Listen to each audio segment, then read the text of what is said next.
नमो नारायण। जय महाकाल। जय मां बगलामुखी। देखिए, आज का विषय बहुत ही अद्भुत है। इस आज के वीडियो को जो समझ गया तो समझो उसने साधना में महारत हासिल कर ली, अपने आप के ऊपर महारत हासिल कर ली, पूरी जिंदगी का सिद्धि का मोक्ष का वो अर्थ समझ गया। और जो नहीं समझेगा वो कमेंट में कुतर्क करता रहेगा, ये कंफर्म है। अब मैं आपको एक बहुत ही अच्छे तरीके से, प्यार भरे शब्दों में कह लीजिए, जिस भी तरीके से आपको समझ में आए उस तरीके से मैं आपको समझाने की इस वीडियो के माध्यम से कोशिश करूंगा। टॉपिक है कि एक साथ कई देवी देवताओं की पूजा करने से आपके साथ क्या क्या होता है। देखिए, इसके पहले भी मुझे बहुत सारे क्वेश्चन आए थे इससे रिलेटेड कि गुरुजी मैं एक भगवान की साधना करता हूं, इनका मैं मंत्र जाप करता हूं, इनकी मैं चालीसा करता हूं, इनका मैं पाठ करता हूं, क्या ये सही है? आप में से बहुत से ऐसे लोग होंगे जो एक साथ कई देवी देवताओं की पूजा करते आ रहे होंगे और उनके दिमाग में एक बार तो ये ख्याल जरूर आया होगा कि क्या वो सही कर रहे हैं। तो पहले इसको इसी तरीके से समझ लेते हैं, ज्यादा दूर भटकने की जरूरत नहीं है। देखिए, एक कहावत है, एक कहे साधे सब सधे और सब साधे सब जाए। यानी एक को साध लीजिए, सब अपने आप सध जाएंगे, और जो सबको साधने की कोशिश करता है उसको कुछ नहीं मिलता है। चलिए इसको दूसरे उदाहरण से समझते हैं। आपको अगर कोई चीज सीखनी होगी, लेट्स से आपको मोटरसाइकिल चलाना सीखना है, राइट, या आपको कार चलाना सीखना है, या आपको साइकिल चलाना सीखना है, तो पहले आप क्या करेंगे? आप उस ही पर्टिकुलर वाहन को पहले चलाना सीखेंगे। जब उसमें आप दक्ष हो जाएंगे, अच्छे हो जाएंगे, निपुण हो जाएंगे, तब आप दूसरे में सीखेंगे। क्या ये पॉसिबल है आपके लिए कि आपकी एक टांग एक साइकिल पे हो, एक कार पे हो और एक आपकी मोटरसाइकिल में हो? तो पॉसिबल नहीं है। तो पहले हम क्या करेंगे? पहले हम उस चीज में महारत हासिल करेंगे। अगर हम सब में अपने अपने पैर रखेंगे तो इससे क्या होगा? इससे हमारी दुर्घटनाएं होंगी, इससे हम चलाना नहीं सीखेंगे।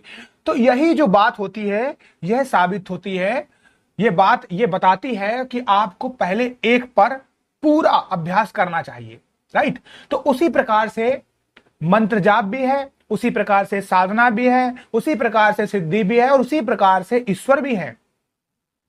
आप पहले एक मंत्र को आत्मसात कर लीजिए, एक ईश्वर के प्रति आप समर्पण का भाव रखिए।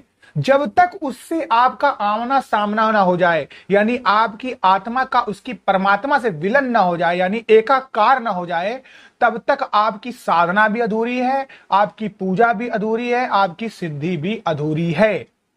तो पहले एक मंत्र के ऊपर फोकस करिए, एक ईश्वर के ऊपर फोकस करिए। जो एक ईश्वर है वही आपका इष्ट है, और जो 36 ईश्वरों के ऊपर मंत्रों का जाप करता है उसका मन अभी भटक रहा है। उसे यह पता ही नहीं है कि जितने भी ईश्वर हैं सब एक में ही समाहित है, यानी एक ही परम ब्रह्म है जिसके अनेक रूप हैं। तो क्यों रूपों में जा रहे हैं आप? क्यों जरूरत पड़ रही है आपको इतने रूपों की? तो आप चाहे कृष्ण को पूजिए, चाहे आप राधा को पूजिए, चाहे विष्णु को पूजिए, चाहे भोलेनाथ को पूजिए, आप चाहे हनुमान जी को पूजिए, मां काली को पूजिए, एट द एंड में सब ही एक हैं। उन्होंने अलग अलग रूप धरे हैं क्योंकि उन्हें लीला रचनी थी, ठीक है। उन्हें कुछ राक्षसों का भ्रम तोड़ना था, अहंकार तोड़ना था। सृष्टि की स्थापना के लिए उन्होंने इतने सारे रूप बनाए हैं। आपको क्या करना है? अगर आपको एक अच्छी तरीके से साधना में आगे बढ़ना है, एक अच्छा साधक बनना है, तो आप एक मंत्र को पकड़ लीजिए, उसे आत्मसात करिए। जब तक आप उस मंत्र पे पूर्णता विजय न पा लें, आपको उस मंत्र की सिद्धि न मिल जाए, जब तक आप के मन में यानी चित्त में हर जगह में वो मंत्र जो है चलने न लग जाए, तब तक ये आपकी साधना अधूरी ही रहेगी। और इससे देखो, ना ही फायदा होगा और ना ही नुकसान होगा, कुछ होगा ही नहीं, क्योंकि वो मंत्र जो भी था वहां तक आप पहुंच ही नहीं पाए, वो अधूरा रह गया। इसीलिए लोग भटकते रह जाते हैं। इसीलिए आपने देखा होगा जो साधना का एक वर्ड है, साधना, सबसे पहले अपने आप को साधना पड़ता है हमें कि ईश्वर एक है। जिस एक ईश्वर के रूप की मैं पूजा कर रहा हूं उसके अंदर सब कुछ देने की क्षमता है, सब कुछ। तो जिस दिन आप उसमें रम जाएंगे, बस आप समझ लीजिए कि उस दिन आपने अपने आप को एक सच्चा साधक बना लिया है और आप साधना का अर्थ समझ चुके हैं। और सबसे बड़ी बात है, अगर आपको एक मंत्र सध जाता है तो आपको दूसरे की आवश्यकता ही नहीं पड़ेगी। यानी अगर एक विश्वर का ही, यानी एक ईश्वर का ही अगर आपके ऊपर आशीर्वाद हो जाता है, हाथ हो जाता है, तब आपको किसी भी चीज की जरूरत नहीं पड़ेगी। आपके सामने मोक्ष का द्वार खुल जाएगा, आपको संतुष्टि मिल जाएगी। तो ईश्वर जो है, जो दिव्य शक्ति है, वो एक ही रूप में है। उसके अनेक रूप है और अनेक नामों से वो जाना जाता है। आप किसी भी एक दिव्य शक्ति की साधना कर लीजिए, आपके लिए उतना ही पर्याप्त है। आप उसकी ही ऊर्जा को संभाल नहीं पाएंगे। आप समझ रहे हैं? दिव्य शक्ति देवताओं के भी ऊपर एक परम ब्रह्म, उसकी शक्ति, आप देवताओं की शक्ति नहीं संभाल पाएंगे, तो दिव्य शक्ति तो बहुत बड़ी बात है। तो एक सब शक्ति, जो दिव्य शक्ति, उसका एक अंश मात्र भी आपको मिल गया है, तब समझ लीजिए आपकी साधना से आपको पूरी सिद्धि मिल चुकी है, आपको संतुष्टि मिल चुकी है और सब कुछ आप प्राप्त कर चुके हैं। तो कृपया करके YouTube के वीडियो को देखकर अपना मन मत भटकाइए।